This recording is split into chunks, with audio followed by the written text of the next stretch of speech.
құрметті оқырмандар, сіздермен ақпарат айдынында мен Әлия Нұркенқызы.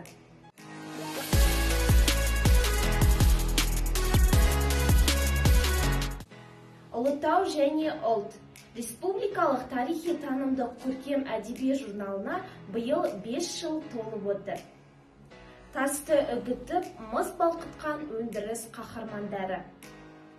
Жезқазған мыс қорыту зауыты әлемге әйгілі қуатты кәсіпорын.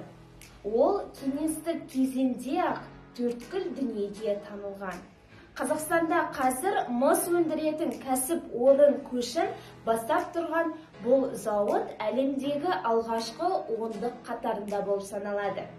Биыл алып мыс зауытының ұжымы өндіріс ошағының жарты ғасырлық мерейтойын атап өтті. Жезқазған қаласының бой көтеруі, дамуы металлургия саласымен тығыз байланысты.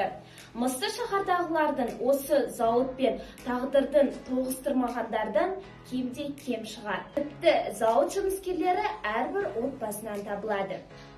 Мамандыққа адалдық танытқан Есқалиевтер отбасы жайлы толығымен ақпаратты Ұлытау және ұлт журналынан біле аласыздар.